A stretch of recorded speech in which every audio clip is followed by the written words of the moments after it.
ছোট বাচ্চার প্রসাব গায়ে লাগলে কি নামাজ হবে? মহিলারা কি কবরস্থানে যেতে পারবেন এবং কবর জিয়ারত করতে পারবেন? নামাজের সময় কপাল কাপড় দিয়ে ঢাকা থাকলে নামাজ হবে কি? মৃত ব্যক্তির লাশ, বিশেষ করে মহিলার লাশকে ভিডিও কনফারেন্সের মাধ্যমে দূর দূরান্তের আত্মীয় স্বজনকে দেখানো যাবে? কেউ আগে কখনো খারাপ কাজ করেছেন, এখন সেগুলো ছেড়ে দিলে কি জান্নাতে পাবে? বংশের কেউ যদি সুসাইড করে মারা যায়, তার জন্য পরিবারের এবং বংশের অনেকে জাহান্নামে যাবে, কথাটা কি সত্য? আর যারা সুসাইড করবে তারা কি কখনো জান্নাতে যেতে পারবে না? পারফিউম ব্যবহার করা বৈধ হবে কি? নামাজ অবস্থায় ওযু চলে যেতে চায়, এমন অবস্থায় ওযু আটকিয়ে রেখে নামাজ আদায় করা যাবে কি? 4 রাকাত নামাজের বদলে 3 রাকাত পরে সালাম ফিরালে কি করণীয়? এটা পরে মনে পড়েছে। দাঁড়িয়ে পেশাব করলে কি গোসল করা ব্যতীত নামাজ হবে না? আমার কলিগ ও তার পরিবার প্রতি ফরজ নামাজের পর অন্যান্য নামাজ শেষে হাত উঠিয়ে মুনাজাত করে, মুখে হাত মাসা করে একটা সেজদা দিয়ে উঠে নামাজের স্থান ত্যাগ করেন নিয়মিত এভাবে। এই আমল কতটুকু সুন্নাহসম্মত? মানুষের নামে মিথ্যা অপবাদ দেওয়া সম্পর্কে ইসলাম কি বলে?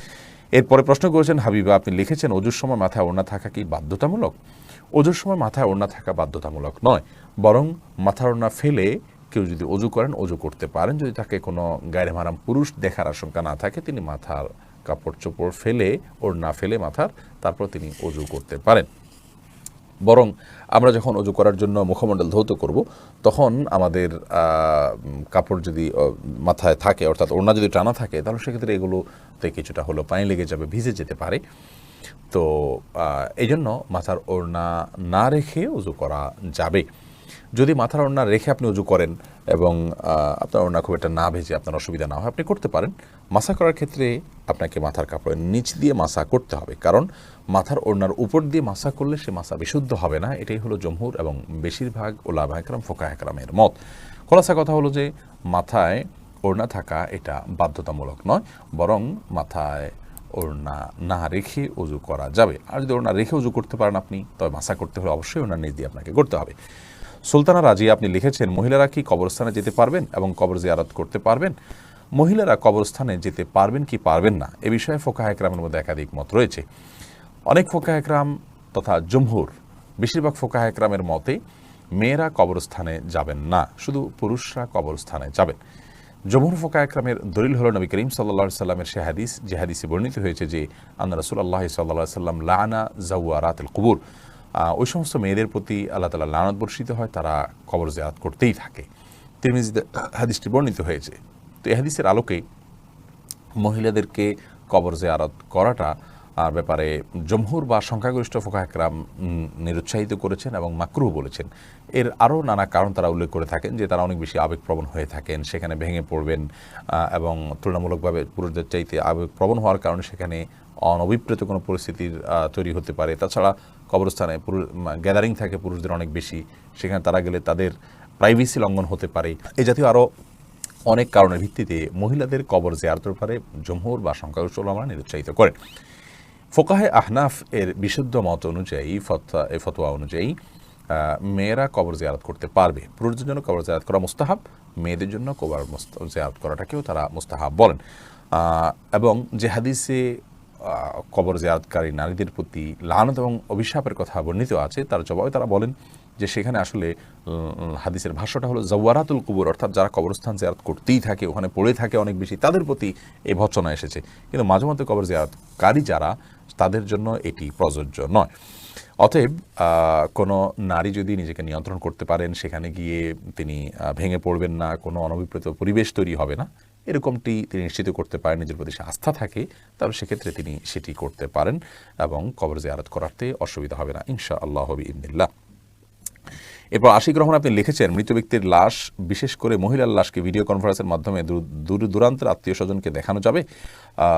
মৃত ব্যক্তির লাশ যদি নিজের কোনো আত্মীয় স্বজনকে দেখান দূরের, আর মৃত ব্যক্তি মহিলা হয়, যাকে দেখাচ্ছেন তিনি যদি তার মাহারাম হয়, তাহলে দেখালে গুনাহ হবে না। তবে সেটাকে ভিডিও করে রাখা, ছবি তুলে রাখা অবশ্যই অনুচিত কাজ, কারণ মৃত্যুর পর মানুষের আকৃতিতে অনেক সময় পরিবর্তন হয়, কিছুটা বিকৃতি ঘটে থাকে। এগুলোকে ধারণ করা, রাখা বা বিভিন্ন জায়গায় প্রচার করার সময় মৃত ব্যক্তির জন্য অপমানের হয়, যেটা তিনি জীবদ্দশায় হয়তো পছন্দ করতেন না, যে তার বিকৃত কোনো রূপকে কেউ প্রচার করুক। সেজন্য রেকর্ড করে রাখা অনুচিত। তবে লাইভে যদি দেখানো হয় তার কোনো মাহরামকে, যাতে পর্দার কোনো বিধান লঙ্ঘন না হয়, তাহলে সেক্ষেত্রে কোনো হারাম কিছু হবে না বলে আশা করি। তবে মনে রাখতে হবে খুব দ্রুততার সাথে আপনার দাফন কাফনের ব্যবস্থা করা, এই সমস্ত লাইভ কনফারেন্স এগুলো করতে করতে যেন খুব বেশি বিলম্ব না করা হয়, সে বিষয়টি অনেক গুরুত্বপূর্ণ। কারণ আসরি আবিল জানাজা হাদিসে আসছে, জানাজা খুব দ্রুততার সাথে তোমরা দাও। সুমাইয়া আক্তার আপনি লিখেছেন, নামাজের সময় কপাল কাপড় দিয়ে ঢাকা থাকলে নামাজ হবে কি? হবে। কাপড়ের উপরে সামান্য কপালের উপরে সামান্য কাপড় থাকলে সালাত আদায় হয়ে যাবে। যদি অনেক মোটা কিছু হয় এবং আপনার পৃথক কোনো কিছুর উপর আপনি সিজদা করেন, তাহলে সেক্ষেত্রে সেটা সমস্যার কারণ হবে।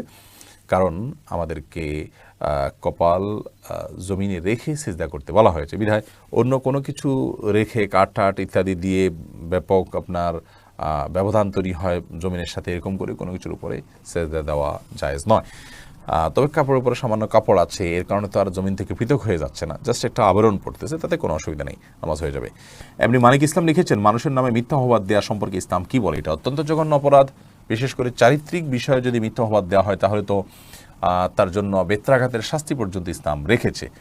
বিধায় কারোর নামে মিথ্যা অপবাদ দেওয়া এটা অত্যন্ত জঘন্য বিষয়, এবং বান্দার হকের ভিতরে অত্যন্ত বড় ধরনের একটি হক যে মানুষ সম্পর্কে মিথ্যা অপবাদ না দেয়া।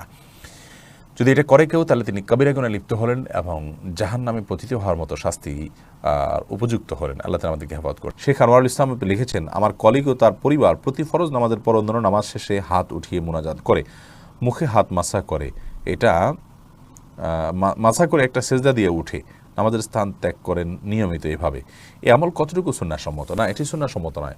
প্রত্যেক সালাত শেষেই বাই ডিফল্ট আমরা হাত তুলব, এরকম কোনো নির্দেশনা হাদিস থেকে আমরা পাই না। তবে হ্যাঁ, সালাতের পরে দোয়া কবুল হয়, বিধায় আপনি সালাতের পরে আল্লাহর কাছে কোনো চাওয়া থাকলে দোয়া করতে পারেন, কিন্তু সালাতের পরেই আপনাকে নিয়মিত এটি করতে হবে, এরকম আমল নবী করিম সাল্লাল্লাহু আলাইহি ওয়াসাল্লাম থেকে প্রমাণিত নয়।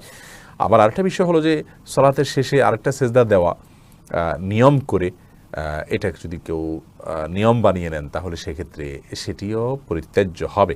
আর যদি তিনি এটাকে সুন্নাহ মনে করেন না, এবাদত সালাতের অংশ মনে করেন না, জাস্ট আল্লাহর প্রতি কৃতজ্ঞতা থেকে আল্লাহ তাকে এবাদত তৌফিক দিয়েছেন, এই জন্য তার মন জুড়ায় সেজদা দিয়ে সে নিজে আল্লাহর প্রতি কৃতজ্ঞতা প্রকাশ করে, একান্ত তার নিজস্ব অভিরুচি থেকে, সেটি হতে পারে। কিন্তু এটি যদি নিয়মিত করতে থাকেন কেউ তাকে দেখে অনুসরণ করতে পারে, কেউ এটাকে সুন্নাহ মনে করতে পারে, সালাতের অংশ মনে করতে পারে, আরও নানা রকম জটিলতা আছে। এই জন্য নিয়মিত এরকম অভ্যাস গড়ে তোলা উচিত নয়, আর এই কাজটি সুন্নাহ তো অবশ্যই নয়। এরপরে মোহাম্মদ আরাদ আবদুল্লাহ আপনি জানতে চেয়েছেন, দাঁড়িয়ে পেশাব করলে কি গোসল করা ব্যতীত নামাজ হবে না? না, দাঁড়িয়ে পেশাব করলে যে গোসল করতে হবে এমনটি বাধ্যতামূলক নয়, বরং দাঁড়িয়ে পেশাব করার পরও আপনি গোসল ছাড়া নামাজ আদায় করতে পারেন। দাঁড়িয়ে পেশাব করতে গেলে যদি আপনার শরীরে কোথাও ছিটে ফোঁটা লাগে বা পেশাব লেগে যায়, সেই জায়গাটা আপনি ধুয়ে ফেলবেন, ধুয়ে আপনি সালাত আদায় করতে পারবেন। আর দাঁড়িয়ে পেশাব করাটা অনুচিত, অনুত্তম, ভালো নয়, মাকরুহ কাজ। নবী করিম সাল্লাল্লাহু আলাইহি ওয়াসাল্লাম সচরাচর দাঁড়িয়ে পেশাব করতেন না।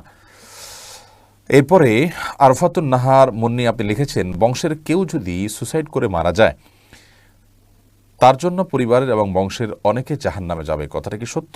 আর যারা সুইসাইড করবে তারা কি কখনো জান্নাতে যেতে পারবে না?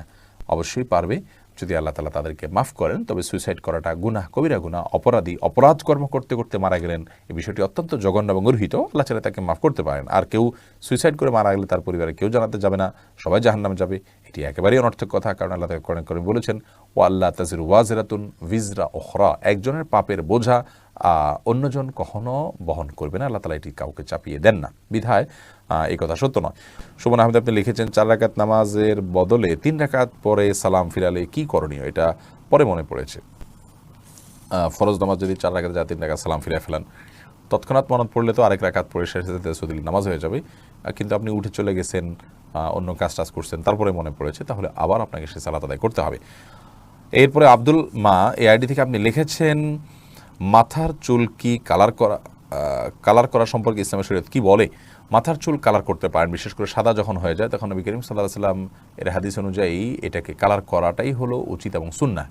তিনি বলেছেন, ইহুদিরা সাদা চুল রাখে, তোমরা এটাকে কালার করবে, ওয়াজান্নিবুস সাওয়াদ, তবে তোমরা কালো কালার থেকে বিরত থাকবে। অতএব মেহেদি বা এই জাতীয় কোনো ন্যাচারাল কোনো কিছু যদি আপনি কালার করতে পারেন, সেটা সুন্নাহ। নাইমা সুলতানা আপনি লিখেছেন, অজু করার পর সাবান ব্যবহার করলে অজু হয় কিনা? অজু হবে, কোনো অসুবিধা নেই, সাবানের ব্যবহার করলে অজু ভঙ্গের কোনো কারণ হয় না। উম্মু সুমাইয়া আপনি লিখেছেন, ছোট বাচ্চার প্রসাব গায়ে লাগলে কি নামাজ হবে? ছোট শিশুর যে পেশাব, সেটাও কিন্তু বড়দের পেশাবের মতো নাপাক। অতএব সেটা যদি গায়ে বা কাপড়ে লাগে, যে জায়গায় লাগে সেটাকে ধুইতে হবে। পার্থক্য হলো এতটুকু, যদি দুগ্ধপোষ্য ছেলে শিশু হয় তাহলে তার পেশাবের ছিটা যেহেতু অনেক বেশি ছড়ায় না কন্যা শিশুর তুলনায়, এজন্য তার পেশাবের উপর পানি ছিটা দিলে সেটা যথেষ্ট হয়ে যাবে। আর কন্যা শিশু যদি হয়, সেটা যেহেতু তার পেশাব যেহেতু একটু ছড়ানোর আশঙ্কা বেশি থাকে, এবং আরও নানা কারণে অনেক কারণ এবং রহস্য আছে যেগুলো আমরা জানি না, তো সেগুলোর ভিত্তিতে কন্যা শিশু হলে, সে দুগ্ধপোষ্য হলেও যে জায়গায় লাগবে তার পেশাব, সেই জায়গাটা কাপড়ের জাস্ট ওই অংশটুকু ধুয়ে নিলে পাক হয়ে যাবে। খোলাসা কথা হলো যে ছোট বাচ্চাদের পেশাব যদি কাপড়ে লাগে কিংবা শরীরে লাগে, সেটা নাপাক হবে, সেটাকে পাক করার চেষ্টা করতে হবে বড়দের পেশাব থেকে যেভাবে পাক করার চেষ্টা করা হয়। তবে হ্যাঁ, দুগ্ধপোষ্য যে দুধের উপরেই টিকে থাকে এরকম ছোট ছেলে শিশু হলে সেক্ষেত্রে পাকের পদ্ধতির ক্ষেত্রে কিছুটা শিথিলতা আছে, পানির ছিটা দিলে পাক হবে।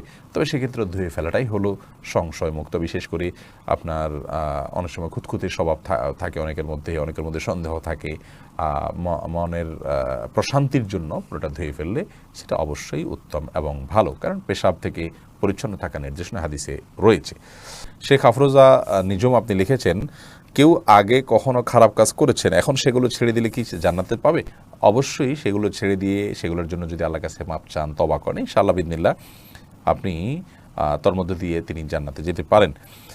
হারুন রশিদ লিখেছেন, বিবাহের পূর্বে উভয়ের সম্মতিতে শারীরিক সম্পর্কের বিধান কি? বিবাহের পূর্বে যদি উভয়ের সম্মতিতে শারীরিক সম্পর্ক করেন তবুও সেটি হারাম হবে, গুনাহ হবে। বিবাহের কথা পাকাপাকি হোক অথবা বিবাহের ওয়াদা একে অন্য থেকে হোক কিংবা না হোক, সর্বাবস্থায় বিবাহ বহির্ভূত শারীরিক সম্পর্ককে বা সব ধরনের নারী পুরুষের বেগার নারী পুরুষের সম্পর্ককে ইসলাম পরিপূর্ণ হারাম করেছে। এটি জেনা, এবং এই জেনা জাহান্নামে পতিত হওয়ার মতো একটি শাস্তি, কবিরা গুনাহ একটা শাস্তি। মেরাজের নবী করিম সাল্লাল্লাহু আলাইহি ওয়াসাল্লাম যে অপরাধগুলোর শাস্তি দেখানো হয়েছে সেরকম একটি অপরাধ হলো জেনা। বিধায় আল্লাহ তাআলা আমাদেরকে মাফ করুক, বৈবাহিক সম্পর্ক ছাড়া এটি জায়েজ নয়, হারাম। শাহিন আলম লিখেছেন, পারফিউম ব্যবহার করা বৈধ হবে কি? পারফিউম ব্যবহার করা বৈধ। পারফিউমে যে অ্যালকোহল আছে, সেই অ্যালকোহলের কারণে অনেক ওলামা ইকরাম নাজায়েজ বলেন, তবে অ্যালকোহল ছাড়া অনেক পারফিউম আছে, সেগুলো তো অবশ্যই জায়েজ হবে। আর অ্যালকোহল থাকলেও নাজায়েজ হবে যে সেটি নিশ্চিত নয়, অনেকের মতে নাজায়েজ হবে, অনেকের মতে জায়েজ হবে, কারণ অ্যালকোহল পান করা হারাম হলেও সেটি কাপড় চোপড় লাগলে যে নাপাক হয়ে যাবে ব্যাপারটি সেরকম নয়। এটা নিয়ে যথেষ্ট মতপার্থক্য আছে। সবচেয়ে ভালো হয় অ্যালকোহল ছাড়া অনেক পারফিউম বাইরে হচ্ছে সেগুলো ব্যবহার করা, কিংবা আপনার আতর ব্যবহার করা। আমি ব্যক্তিগতভাবে অ্যালকোহল সহ পারফিউম ব্যবহার করাটাকে জায়েজ মনে করি। অ্যাঞ্জেল রুমি আপনি লিখেছেন, চোখে কাজল বা আইলাইনার ব্যবহার করে নামাজ পড়লে নামাজ হবে কিনা? নামাজ হয়ে যাবে। এমনি সাকিব মাতব্বর লিখেছেন, নামাজ অবস্থায় অজু চলে যেতে চায়, এমত অবস্থায় অজু আটকিয়ে রেখে নামাজ আদায় করা যাবে কি? অবশ্যই আটকিয়ে রেখে আদায় করা যাবে, তবে স্বাভাবিক অবস্থায় অজু আটকিয়ে রেখে তারপরে ওই অজু দিয়ে নামাজ পড়া উচিত নয়। তবে নামাজের মধ্যে যদি আপনার অজু ভাঙার বা পেশাব পায়খানার বেগ হয়, তাহলে বা বায়ু নির্গত হওয়ার বেগ হয়, তাহলে সেটাকে আটকে রেখে সালাত কমপ্লিট করা যেতে পারে, যেহেতু সালাত কমপ্লিট করা আল্লাহর কর্তৃক নির্দেশিত। লাতুতুল্লাহ আমারকুম আল্লাহ বলেছেন। এমনি নাহিম আপনি লিখেছেন, সোনার আংটি পরা যাবে কি? ছেলেরা পড়তে পারবেন না, মেয়েরা পড়তে পারবেন।